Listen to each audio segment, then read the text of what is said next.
I remember the day the seer screamed, "Sacrifice her, or we all perish." His voice rang out in the palace courtyard, his eyes wild and desperate. I was a palace servant, and I had seen many strange things in Ahanta, but nothing compared to the chaos that began when Prince Kofi's daughter Amma was born.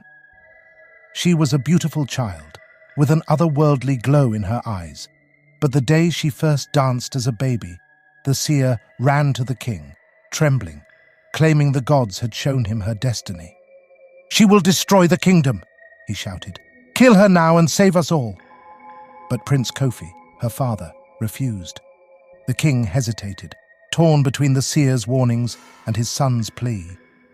Amma was left to live, but soon after, everything changed. Famine hit our land. Crops withered under the sun's harsh gaze.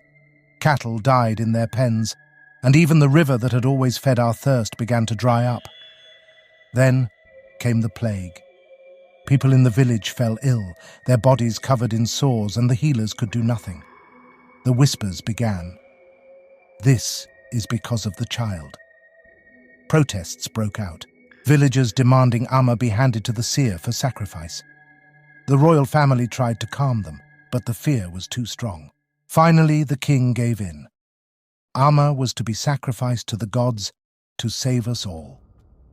The day of the sacrifice was haunting. The villagers gathered at the altar near the sacred grove, their faces tense with fear and anger. The seer stood in his ceremonial robes, ready to spill the blood of the innocent child. Amma, now 7, stood quietly, her bright eyes watching the crowd. She didn't cry. She didn't beg. Instead, she spoke softly to the seer. "Let me dance one last time before I die." The seer hesitated, but the king nodded. "Let her have her wish," he said.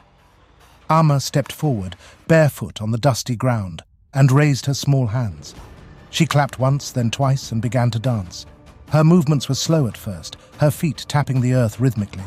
The crowd clapped along, some reluctantly, others caught in her strange magnetic grace. Then the wind came.